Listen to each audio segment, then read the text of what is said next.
Dalawang common problem ng fill valve. First, hindi nag-automatic stop, kaya umaapaw sa overflow pipe. Kung nag-automatic man, pero meron pa rin nakakalusot na leak. Second, ayaw mag-refill or mahina magkarga.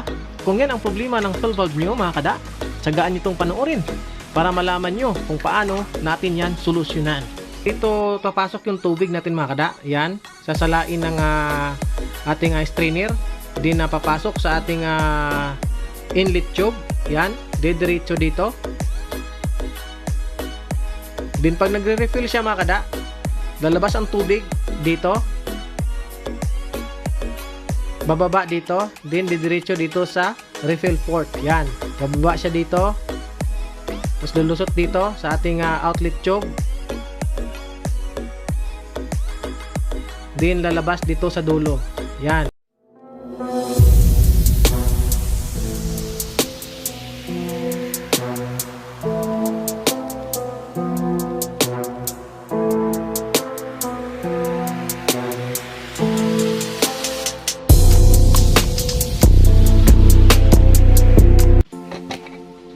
Paano ang proper way sa pag-dismantling nito?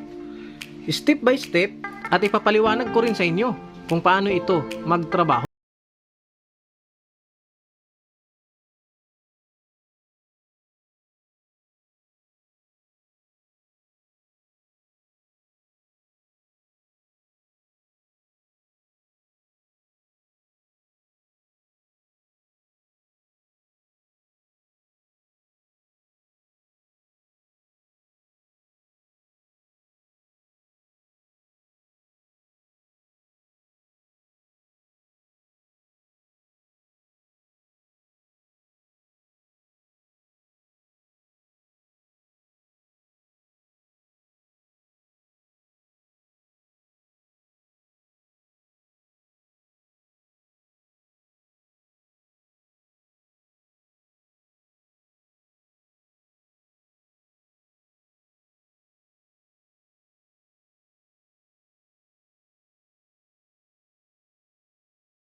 arm, kanyang gasket, din na kanyang shank washer, kanyang top cap, kanyang float cap, at ang kanyang lock nut at washer.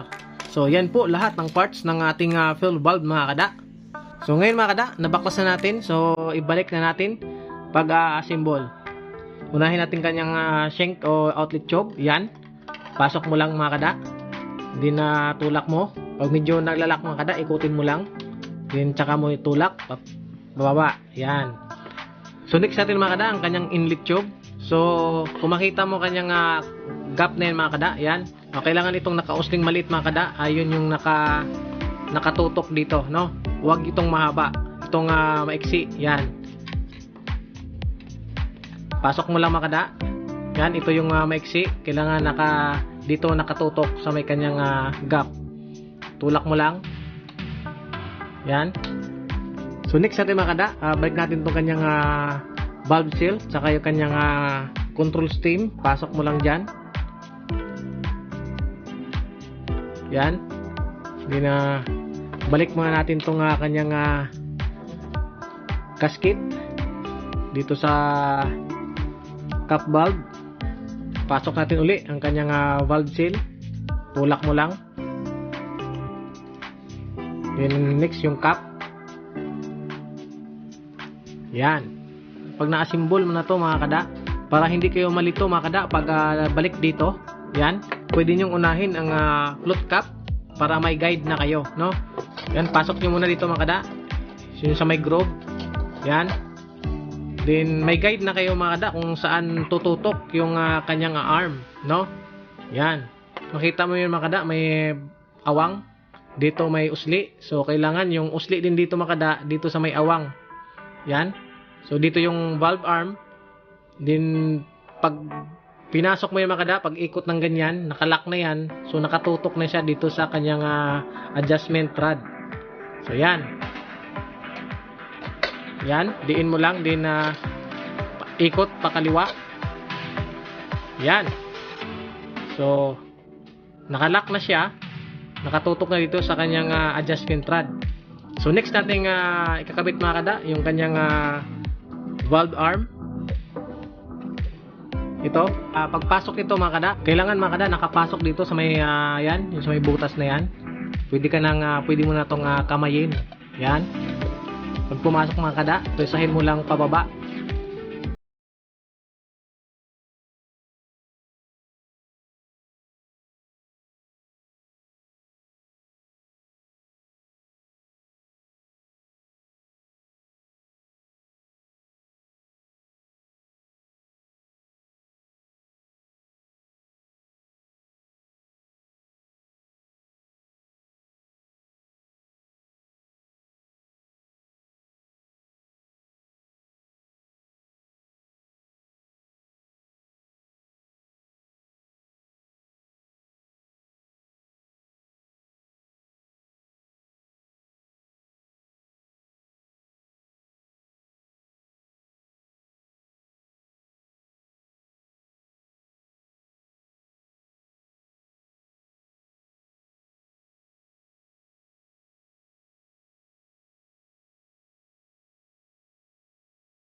At ang kanyang lock nut. Yan mga kada, ganun lang dismantling at magbalik nito. Yan. So next natin mga kada, yung isang klaseng fill valve. Ating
tsaka mo hatakin. Yun na, pwede mo nang matanggal. Yan. So dito mga kada, ang kanyang inlet tube mga kada, medyo mahirap tanggalin, no? Huwag nyo itong sundutin mga kada, dahil pag sinundot mo ito, baka masisira mo itong kanyang inlet tube, no? Yan. So ang gagawin nyo mga kada ay dito mo sa likod itutuloy.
Then next mga kada, ang kanyang top cap. Madali lang ito mga kada. Yan. Pag nakaganyan na yung mga kada, pwede mo nang i-press na lang pababa. Yan. So then balik mo ang kanyang para ito yung kanyang adjustment water level mga kada. Yan. Pababa, pataas. Pag nakalock na mga kada, pwede mo nang ibalik ang kanyang lock mga kada. Yan. Pasok mo lang dito. Yan. Para hindi na siya bababa. So yan. So ganun lang kadali mag-dismantling nito mga kada at magbalik. So balik muna natin ang kanyang washer. Tapos next yung kanyang gasket. Then ang kanyang nut. Yan. Nakita nyo na mga kada kung paano ito baklasin at ibalik. Ngayon naman mga kada, pakita ko sa inyo kung paano ito magtrabaho at ang mga dahilan kung bakit ito nagli-leak at ang maaari natin gawin mga kada upang masolusyonan ang mga leak na ito. Para mas maintindihan nyo mga kada ay meron tayo ditong hinating fill valve. Itong nasa gitna mga kada, ito po ay inlet tube. Yan. Sa inlet tube mga kada ay may dalawang o-ring. Din ngayon mga kada, itong nasa labas ay itong outlet tube. Itong portion na ito mga kada ay yung refill port. Yan. Ang ating valve seal. Nandito. Yan. Din ang valve arm natin nandito banda. Paano ito magtrabaho? dito papasok yung tubig natin mga kada. Sasalain ng ating strainer, din na papasok sa ating inlet tube. Yan, didiretso dito. So pagdating dito mga kada, kung halimbawa nagre-refill pa siya mga kada, so ito nakababa ang ating valve arm. Yan. Din pag nagre-refill siya mga kada, lalabas ang tubig dito. Yan. Bababa dito, din didiretso dito sa refill port. Yan. Bababa rin siya dito. Ganyan. Tapos lulusot dito sa ating outlet tube. Din lalabas dito sa dulo. Yan. Diyan po lalabas ang ating tubig. So ganyan po siya magtrabaho mga kada. Then pag once na puno na ang ating water closet mga kada, mag-automatic taas to at mag-automatic stop, no? Gaganyan na siya. So natatakpan niya ang butas, yung steam natin. So pag natatakpan yan, wala nang hangin na lulusot. So pusang bababa dahil sa pressure. Bababa itong ating valve seal. Yan. Magko-close dito sa ating inlet tube. Yan. Yan. Galing dito sa baba, didiretso dito. Then magko-close itong valve seal natin. Yan. Bababa ito kukusa. Yan. Nakaangat yan. Pag nagkarga, nakaangat. So, papasok siya ang tubig dyan. Papuntang refill port dito. Di ngayon pag nag-close na, kusa itong bababa. Iipit dito sa ating inlet tube. Yan. So, yan ang ganyan po siya magtrabaho mga kada. Sitwasyon number 1 tayo mga kada, yung hirap mag-refill ang ating fill valve kahit malakas naman yung main source ng ating tubig. So ang unang i-check nyo mga kada ay yung ating strainer filter dito. Yan. Hugutin nyo lang ito mga kada. Then lilinisin nyo. Yan ang unang solusyon mong gagawin mga kada para maging maayos at magre-refill ng maayos ang inyong fill valve. Kung halimbawa naman mga kada na nalinis mo na ito, din ganun pa rin, mahina pa rin mag-refill ang ating fill valve. So, ang next mong gagawin mga kada, kailangan mo nang buksan ang ating fill valve. So, pag nabuksan nyo na mga kada, ay ang kailangan mong linisin mga kada, itong butas ng steam. Yan. Itong portion na to mga kada, yun ang iyong lilinisin. Kasi pag once na malagyan ng barato mga kada, mag-automatic lahat yan mga kada, hindi magre-refill. So, sa paglinis nito mga kada, kailangan nyo lang sundutin ng maliit na matulis na bagay. Ito, yan. Di kaya karayom o walis ting-ting, yan. So, yan. Sundutin mo lang ito mga kada para matanggal yung bara ditong portion na ito. Kasi pag once na may bara ito mga kada, kahit takpan mo lang ito ng daliri, lahat all the way mga kada, mag-automatic stop yan. Yan. Yan yung mga solusyon na dapat yung gawin mga kada pag yung hindi nagre-refill ng maayos ang inyong fill valve. Situation number 2 tayo mga kada, yung ayaw mag-automatic o tuloy-tuloy ang ating refill valve, no? Kahit puno na ang ating water closet. So sa ganung sitwasyon mga kada, ang inyong i-check ay ang mga ito. So, ang kailangan nyo gawin mga kada, kailangan nyo nang buksan ang valve seal. Ang unang i-check nyo mga kada, pag nabuksan nyo na, ay itong o-ring dito sa baba, sa ating inlet tube. Kasi pag once mga kada, ito ay naging problema, yan. Pag sira ng ating o-ring dito sa may inlet tube mga kada, may tendency na pagpasok ng tubig natin dito, ay dito na lumalabas at lumalabas dito sa ating closet, yan. So, kailangan na nakasealed tong area na to mga kada. Pag once yan ang may sira, talagang magtuloy-tuloy ang inyong tubig dyan. So once kahit naka-close dito mga kada, papasok kasi yan dyan. So next, kung hindi naman dyan ang problema mga kada, ang isa din sa maging i-check nyo ay itong portion na ito. Yan, itong portion sa ating valve seal. Kasi pag once na naipitan ng dumi, ito mga kada, kahit anong sara yan mga kada sa ating valve arm, kung may nakaipit dito, yan, lulusot ang tubig dyan, papunta dito sa ating refill. Kaya tuloy-tuloy siyang tagas mga kada dahil may nakaipit dito nga isang debris o dumi. Yan. So yan ang mga ating kailangan i-check mga kada kung bakit tuloy-tuloy ang ating refill valve maliban sa mga ating mga gasket. Yan, kailangan nyo rin i-check yan at paglilinis. So yan, kung halimbawa mga kada ito ay working naman na maayos mga kada at walang sira at ganun pa rin ang inyong problema, tuloy-tuloy pa rin ang inyong fill valve sa pagkarga ng tubig, isa sa i-check nyo mga kada ay yung flush valve, no? Yung ang flush valve mga kada ay ito. So nangyayari mga kada kung bakit tuloy-tuloy pa rin ang ating refill valve dahil din sa ating flapper. Yan. Kasi pag once na hindi rin maganda pagkalapat ng ating flapper mga kada, ay isa rin yan sa tuloy-tuloy sa pagtagas ng ating refill valve. Yan lang muna mga kada. Sana may nakuha kayong idea at nakatulong sa inyo itong vlog na to. Kung nagustuhan nyo ang ating vlog ngayon mga kada, paki-subscribe, like at paki-pindot na rin ang notification bell para ma-update kayo sa mga sunod nating vlog. Maraming salamat mga kada.